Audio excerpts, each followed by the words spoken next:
Alhamdulillahil muwaffiqil ula hamdan yuwafi birahul mutakamila thumma salatu ala rasulil mustafa wal ali ma sahbi wa asbabin bila. Pertama yang utama, mari sama-sama kita aturkan puji syukur kita kehadirat Allah Subhanahu wa taala. Alhamdulillah, pada kesempatan malam ini kita masih diberikan istiqomah oleh Allah Subhanahu wa taala, yaitu dalam rangka pengajian taklim rutin mingguan. Mudah-mudahan kita semua mendapatkan keridho dan keberkahan dari Allah Subhanahu wa taala. Salawat dan salam semoga selalu senantiasa kita aturkan kepada Nabi besar Muhammad sallallahu alaihi wasallam, kepada keluarganya, kepada sahabatnya, kepada tabi'in, tabi'ut tabi'in, kita semua umatnya. Mudah-mudahan kita mendapatkan pertolongan syafaatnya nanti di dunia sampai ila yaumil qiyamah. Amin ya rabbal alamin. Yang saya hormati segenap pengurus DKM Masjid Al-Ikhwan, Bapak Didi Sudrajat, Ketua DKM Masjid Al-Ikhwan, juga para pengurus yang lainnya, para haji, para hajah yang sempat hadir pada kesempatan malam hari ini, bapak-bapak, ibu-ibu semuanya. Mudah-mudahan sekali lagi kita mendapatkan keberkahan dari Allah Subhanahu wa taala. Amin ya rabbal alamin. Kenapa berkah yang selalu kita harapkan? Karena dengan berkah apapun itu akan menjadikan nikmat. Berkah itu adalah ziyadatul khair, artinya bertambahnya kebaikan. Ketika Allah titipkan kepada kita sehat, maka sehat itu kalau diberikan keberkahan sehat oleh Allah, maka sehat itu kita gunakan untuk beribadah kepada Allah. Allah berikan anugerah harta dunia. Kalau harta berkah itu adalah harta yang diinfakkan, disalurkan di jalan Allah Subhanahu wa taala.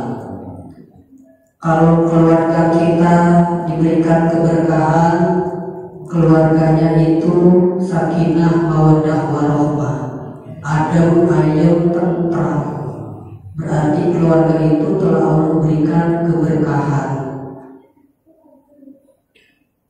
Umur kita, kalau umur kita berkah, maka umur kita digunakan untuk taat, untuk ibadah kepada Allah. Berarti Allah berikan keberkahan kepada umur kita.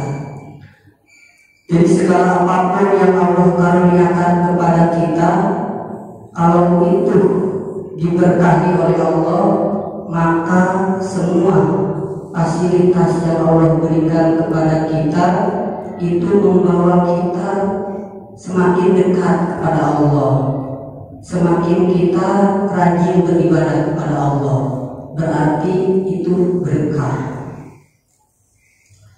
Baiklah hadirin jamaah taklim Masjid Al-Ikhwan yang dimuliakan Allah Subhanahu wa taala, pada kesempatan ini saya akan coba untuk untuk membahas tentang hifzul awqat, artinya menjaga waktu.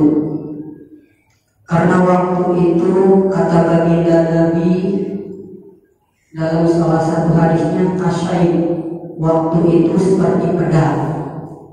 Baru kemarin sudah berganti hari lagi.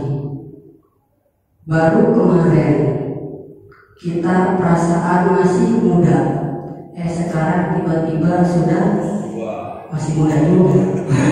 Ya, tidak terasa waktu ya, Masya Allah. Nah, ini kalau kita tidak saling mengingatkan, maka kita akan lupa saking enaknya hidup di alam dunia ini. Padahal kita akan kembali kepada Allah Subhanahu wa Ta'ala. Waktu sangat penting. Kalau orang barat bilang time is money, waktu adalah uang. Orientasinya berarti dunia. Tapi bagi kita, waktu ini adalah anugerah yang Allah berikan. Sebagaimana hadis baginda Nabi, khairun nas man qala umruhu wa hasuna amaluhu. Kata baginda Nabi, sebaik-baiknya manusia adalah yang Allah berikan umur panjang. Umurnya ini dipakai untuk taat, untuk ibadah kepada Allah Subhanahu wa Ta'ala. Sebaliknya, wasarrun nas man qala umruhu wa sa'a amaluhu. Sebaliknya, sejelek-jeleknya manusia adalah yang diberikan umur panjang, tapi umurnya itu tidak digunakan untuk taat, tidak digunakan untuk ibadah, melainkan digunakan untuk maksiat. Makanya dalam keterangan yang lain, silahkan kau lakukan hidupmu di alam dunia ini sesukamu, mau ngapain aja terserah kita.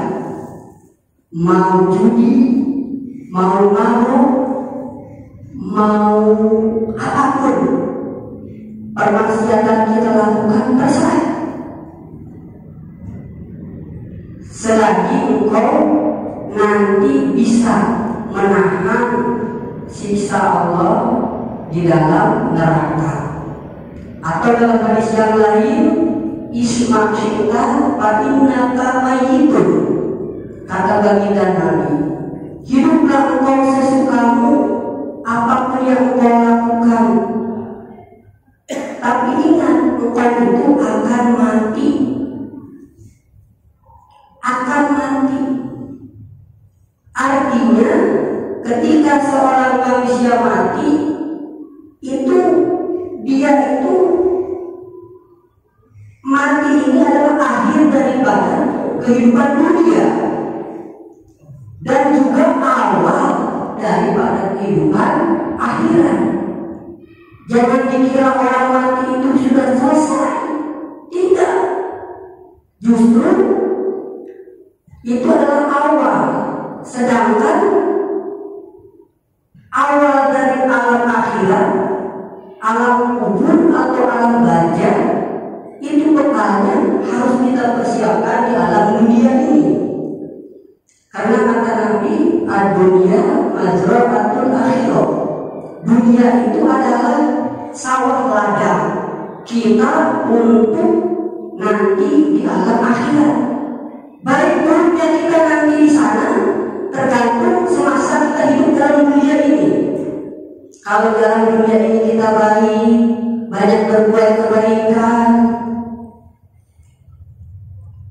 tidak menyakiti orang, bertetangga baik, bersosialisasi baik, maka nanti di alam akhiratnya itu pun akan baik.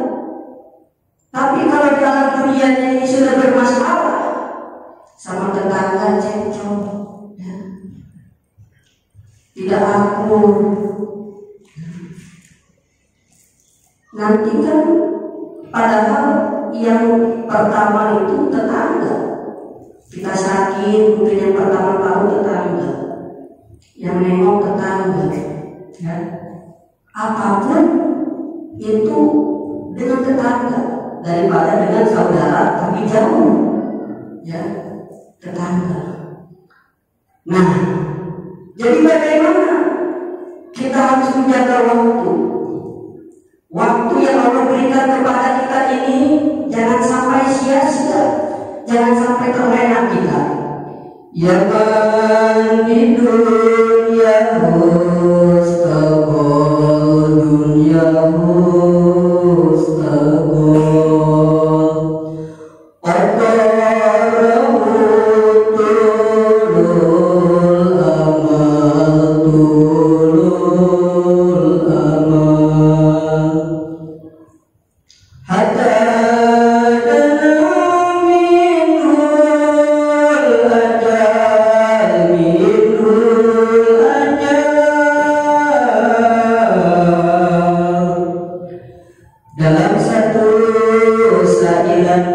dalam suatu nazar bahwasanya ulama terkemuka di tanah Jawa, tanah Banten, Syekh An-Nawawi Al-Bantani di dalam kitab Nasarihul Ibad telah memperingatkan kepada kita, wahai orang-orang yang disibukkan dengan urusan dunia sehingga dia lupa bahwa dia akan kembali kepada Allah. Lupa dia, terlena dia hidup dalam dunia ini sehingga merasa dunia ini diraih dengan hasil kerja kerasnya. Kalau sudah demikian berarti dia itu meniadakan Allah, padahal keberhasilan itu adalah Allah yang menentukannya. Karena kita manusia hanya berusaha, adapun yang mengabulkan apa yang kita maksud, apa yang kita tuju, hakikatnya adalah Allah Subhanahu wa ta'ala. Lupa dia, sehingga apa? Tiba-tiba hatta kana minhul ajal, datang kepada dia kematian. Mati itu kan tanda pandang dulu. Bisa jadi yang muda mati, apalagi yang tua, ya kan? Yang sehat mati, apalagi yang sakit. Jadi semuanya, jangan mentang-mentang masih sehat, gua bentar aja sholatnya, bentar aja ibadahnya, masih muda ini. Mati itu tidak pandang muda atau tua, sakit atau sehat. Kalau ada sudah tiba, ya mati, ya. Jadi sehingga datang kepadanya kematian, sedangkan dia lalai, dia tidak mempersiapkan diri untuk bekal menghadapi kematian. Punya harta, hartanya tidak dikeluarkan zakatnya, tidak dikeluarkan infak dan sedekahnya. Padahal apa yang dikeluarkan itulah yang kekal. Kata sedekah, dulu aku itu rusak, sekarang aku kekal. Kita punya harta, punya duit, kita sedekah, infak. Nah, itulah yang jadi kekal. Karena sebelumnya dia akan hancur, dipakai belanja apa-apa, dipakai makan, hancur. Tapi infak itu yang kekal, yang nanti akan di alam barzah, bahkan nanti sampai ke alam akhirat. Lalu kata saudara, orangku yang dulu sedikit sekarang menjadi banyak. Lupa orang ini punya harta tapi tidak dikeluarkan, infak dan sedekahnya. Punya ilmu tidak diamalkan. Punya jabatan tidak digunakan untuk kemaslahatan umat, tidak amanah. Sedangkan itu semua akan dimintai pertanggungjawaban oleh Allah Subhanahu wa Ta'ala. Kulukul ra'in wa kulukul mas'ulun an ra'iyati. Setiap kalian adalah pemimpin dan akan dimintai pertanggungjawaban tentang apa yang kalian pimpin. Dimintai pertanggungjawaban. Dan hati-hati dengan waktu, karena waktu ini akan menguntungkan kita kalau digunakan untuk kemaslahatan, untuk kebaikan, untuk ibadah, akan menguntungkan kita. Tapi sebaliknya, waktu ini juga akan mencelakakan kita apabila kita terlena dengan waktu kita tidak kita gunakan untuk suatu hal yang baik, untuk suatu hal yang amal soleh. Makanya di sini diatur wasrif ila qa'ati wa tahammulu la tatrukan ba'ala sudah mutasahila wasrif nasaruk patung sirah ila ta'ati maring ta'at waktaka ing waktu sirah kulluhu sakabeh waktu la tatrukan ojo ninggal sila waktan ing waktu sudah ingang bermutasahila. Di dalam kitab ini dijelaskan bahwasanya kita itu harus mentasarufkan, menyalurkan, menjalankan setiap waktu yang kita punya untuk taat kepada Allah Subhanahu wa Ta'ala. Apapun pekerjaan kita diniatkan untuk ibadah kepada Allah Subhanahu wa Ta'ala. Berangkat pagi untuk bekerja diniatkan untuk menafkahi anak dan istri. Jadi mana nilainya? Diniatkan mencari nafkah itu untuk bekal ibadah, menafkahi anak istri. Jadi banyak perkara dunia yang hitungannya urusan dunia, tapi itu berpahala di sisi Allah. Apa? Bersosialisasi, gotong royong di lingkungan. Itu kan urusan dunia, tapi bernilai pahala di sisi Allah. Tapi banyak juga perkara akhirat yang tidak dihitung oleh Allah sebagai pahala akhirat. Salat itu adalah perkara urusan akhirat.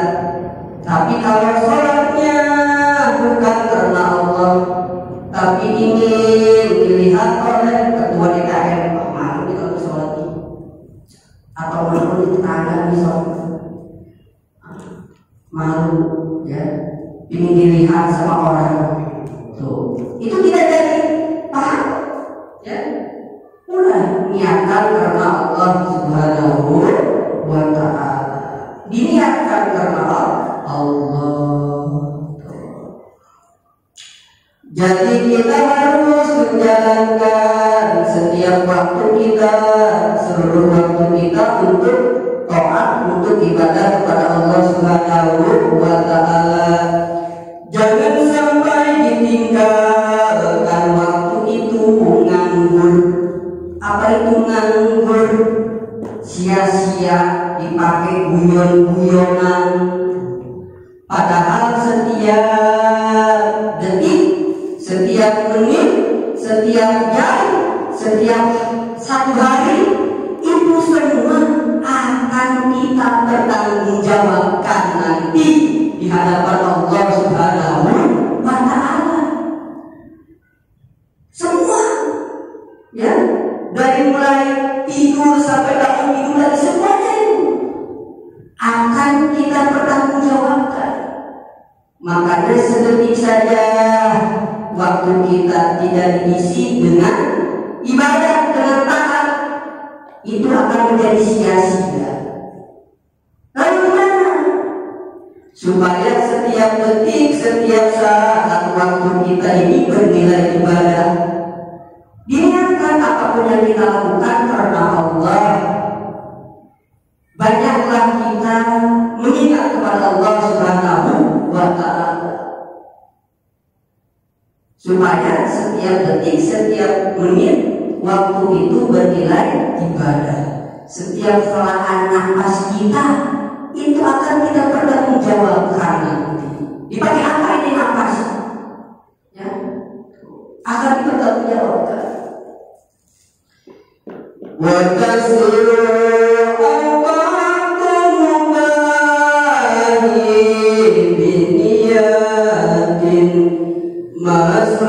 masrubatan bil khairi fasubila. Dan jadikanlah waktu-waktu yang mubah. Apa itu yang mudah? Mubah, waktu yang diperbolehkan. Harus diniatkan apa? Harus diniatkan untuk mengerjakan sesuatu kebaikan. Udah diniatkan aja untuk mengerjakan kebaikan. Apa saja kebaikan bacaan? Menolong sesama, senyumlah sama orang, sama tetangga. Tabasumu ka biwajhi ahlika shadaqah. Tuh kata Nabi begitu. Senyum saja kita di hadapan saudara kita itu adalah shadaqah. Jadi diniatkan kita ini untuk selalu berbuat kebaikan. Ada orang yang mau kita jalan dengan ini, ya. Kalau kita itu seberani ada duri di jalan, buang supaya jangan keinjak orang. Jadi apapun, ya, kita niatkan untuk melakukan kebaikan supaya waktu kita ini tidak menjadi sia-sia. Wajib bi aunillahi wa takawasriban kulan bima huwa laikun mutabatila.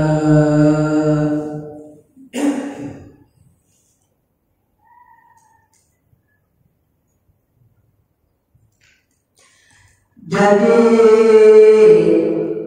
setiap waktu kita harus memohon kepada Allah. Memohon apa? Pertolongan Allah. Supaya apa? Supaya selalu berbuat kebaikan. Supaya selalu bisa untuk berbuat kebaikan. Karena pada hakikatnya apapun yang kita lakukan, kebaikan apapun yang kita lakukan itu adalah hakikatnya pertolongan daripada Allah Subhanahu wa taala. Jangan sombong juga kita setelah kita berbuat kebaikan. Gua itu jangan, karena kita itu Allah yang menggerakkan kita, yang menolong kita untuk berbuat kebaikan. La haula wala quwwata illa billah. Tidak ada daya dan upaya untuk melakukan taat, untuk melakukan ibadah. Tidak ada daya dan upaya untuk meninggalkan manusia illa billah, kecuali atas pertolongan Allah Subhanahu wa Ta'ala. Ini yang penting.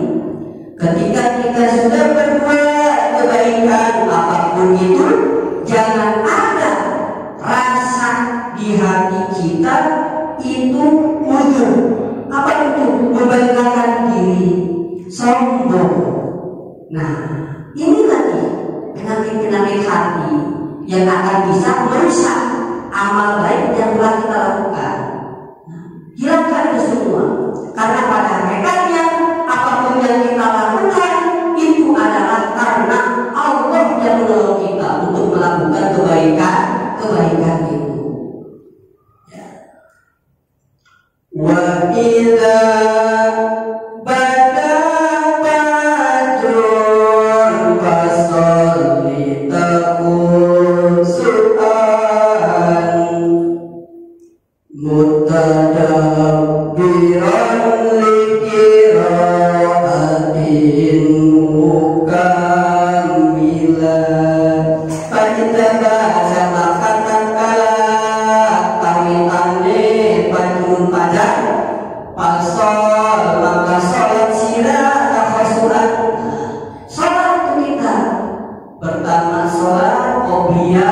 bangun tidur baca doa, sholat kalau masih ada waktu bangunnya sekitar jam 3, masih bisa sholat sunnah wudu, sholat hajat, sholat taubat, sholat tahajud, baru kita zikir. Setelah itu datang waktu sholat subuh, jangan lupa kerjakan 2 rakaat sholat qobliyah subuh atau sholat adzan. Mulailah di awal adzan itu kita mengerjakan sholat dengan khusyuk sholatnya. Dengan apa lagi? Dengan membaca Al-Quran. Kan ini waktu itu diisi dengan kebaikan-kebaikan. Di sini dikasih penjelasan. Oh, di awal waktu fajar itu sholatlah. Terus mutadabbirun li qiraatin, tadabbur. Bukan hanya sekedar membaca, tapi mentadabburi, merenungi, memikirkan daripada makna-makna Al-Quran mutakamilah.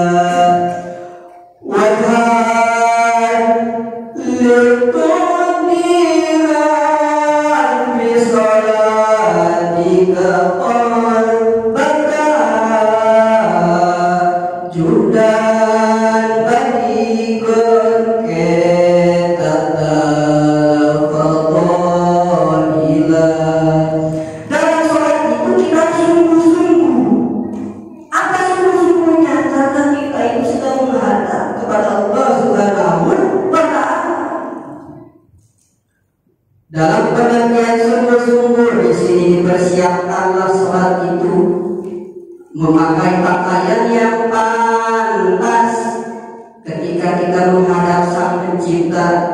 Jangan asal-asalan sholat, asal-asalan, ya. Jangan, persiapkan pakaian yang terbaik, ya. Yang terbaik, bukan yang terbaik, yang terbaik, ya. Disiapkan pakaiannya. Terus apalagi dituni Rabbi suratika qalbaka, hadir di dalam sholat itu adalah hati kita.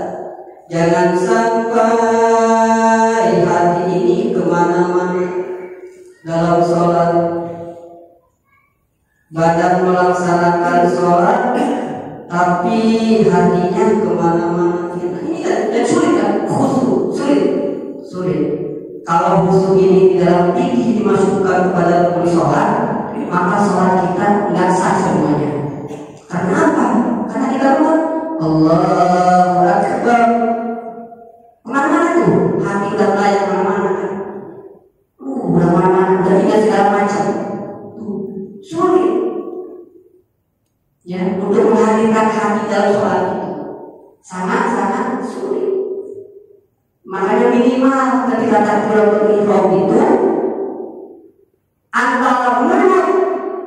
mengucapkan lafaz Allahu Akbar, hati kita niat menghadap kepada Allah.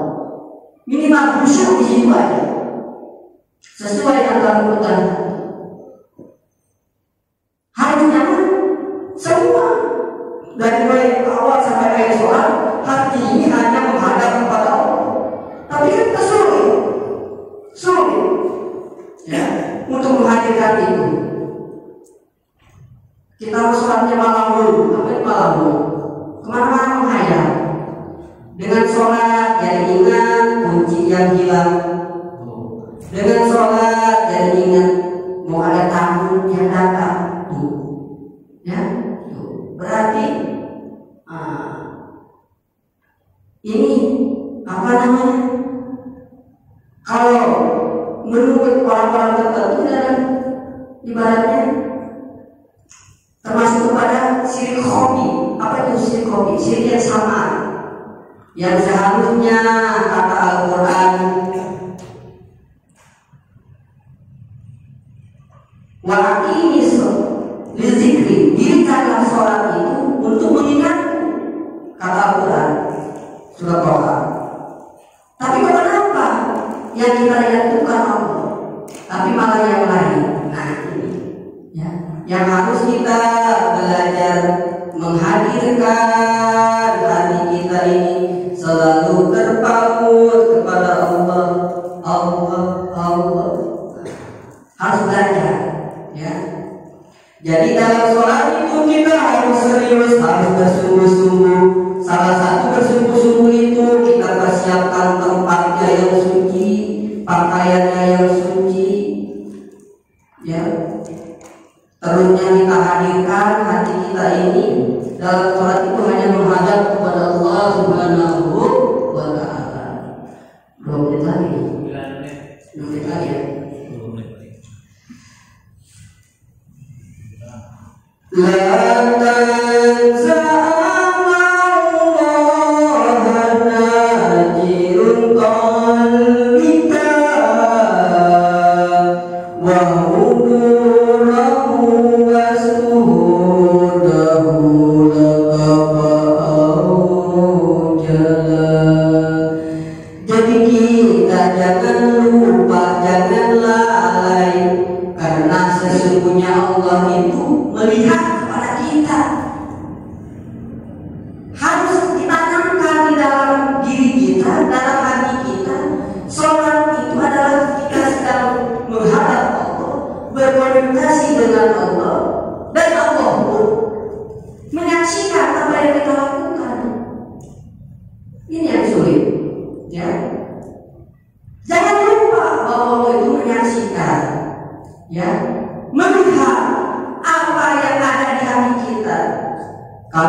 ibaratnya kita sedang menghadap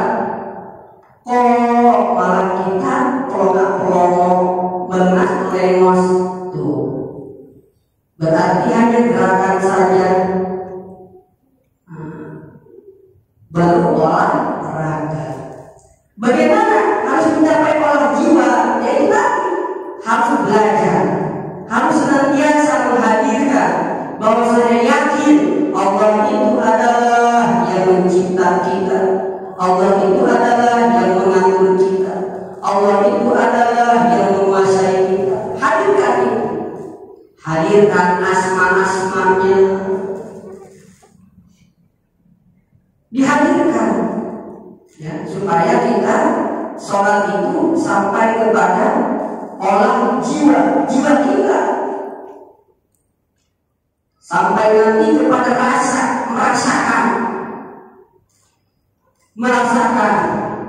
Inilah ihsan ya, tingkatan ketiga. Rukun agama itu kan ada 3. Ada Islam, iman, ihsan. Itu bukan agama. Rukun agama artinya dalam kita beragama itu yang 3 unsur itu harus ada. Kalau tidak ada berarti agama kita diragukan, boleh dikatakan tidak sah. Rukun Islam kita tahu ada 5: syahadat, sholat, zakat, puasa, haji. Itu rukun Islam. Ada 5. Rukun iman itu ada 6: beriman kepada Allah, malaikat, kitab, rasul, hari akhir, qada dan qadar. Itu rukun iman. Sekarang ihsan. Apa itu ihsan? Ihsan itu kita beribadah kepada Allah seakan-akan kita menyaksikan Allah.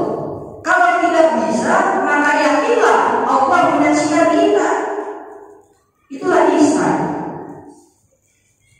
Jadi yakin, ya. Karena apa? Karena Allah itu mempunyai al-wujud. Apa itu al-wujud?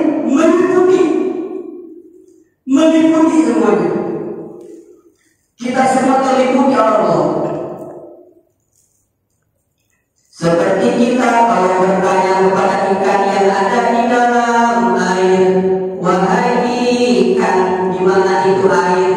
Di atas air, di bawah air, di kiri air, di kanan air, di belakang air, di depan air, semuanya air. Begitu juga kita harus meyakini bahwa Allah itu meliputi kita, bukan Allah di atas, bukan. Tapi Allah itu meliputi, mencakup semuanya. Ya, ibarat telapak tangan ada di sini, misalkan binatang ketahuan, cakup semuanya. Itu kita harus menghadirkan itu dalam setiap aktivitas kita. Bahwasanya kita ini dipantau oleh Allah Subhanahu wa Ta'ala. Kalau sudah beriman sampai di sini, kayaknya orang benar semua. Ya. Karena yakin di pekerjaan kita Allah mengetahui, Allah menyaksikan, Allah melihat. Dimanapun kita berada, Allah tahu apa yang kita lakukan. Ya, inilah.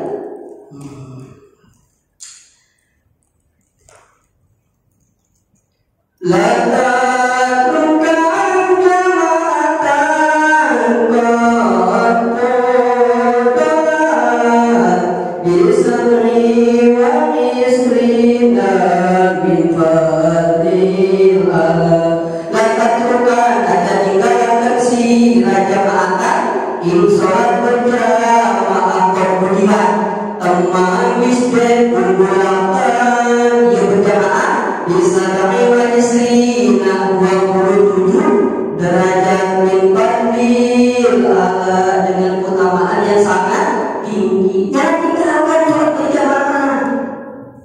Ya, jangan tinggalkan sholat berjamaah. Karena berjamaah itu nanti akan keterkaitan, akan Allah nilai dari segi safnya rapi, berbarisnya rapat, itu akan menjadi nilai. Beda dengan kita sholat sendiri, harus benar-benar, Fatihahnya harus benar, apa-apanya harus benar. Mendingan kita berjamaah, ya, berjamaah. Sedikit hukum berjamaah, hukum sholat 5 waktu itu wajib. Nah, sekarang hukum sholat berjamaahnya apa? Hukum sholat berjamaah itu ulama berbeda pendapat. Ada yang mengatakan sunnah muakkadah, ada yang mengatakan fardu ain, ada yang mengatakan fardu kifayah. Yang pertama, hukum berjamaah itu hukumnya sunnah muakkadah, artinya sunnah yang sangat dianjurkan, sudah mendekati kepada wajib. Berjamaah itu sholat berjamaah hukumnya. Yang pertama sunnah muakkadah. Yang kedua, bukan sholat berjamaah itu adalah fardu ain. Nah, kalau kita ngambil kalau ulama, pendapat ulama yang mengatakan kalau hukum sholat berjamaah itu fardu ain, kita sholat sendiri di rumah kagak sah. Karena hukumnya fardu ain, fardu bagi tiap-tiap orang, harus berjamaah. Udah wajib tuh. Kita sholat di rumah kagak sah berarti, sholat sendiri kagak sah. Ya. Nah, kebanyakan ulama, jumhur ulama mengambil kesimpulan hukum sholat berjamaah itu adalah fardu kifayah. Seperti menyolatkan mayit. Apabila di masjid al-ikhwan ini satu waktu kagak ada sholat yang berjamaah, misalkan tokoh kagak ada sholat yang berjamaah, itu satu komplek dosa semuanya. Tapi kalau misalkan ada yang berjamaah mau sesat mau berbuat itu gugur semuanya, kagak dosa. Itu namanya fardu kifayah. Waktunya habis. Ya, mudah-mudahan apa yang disampaikan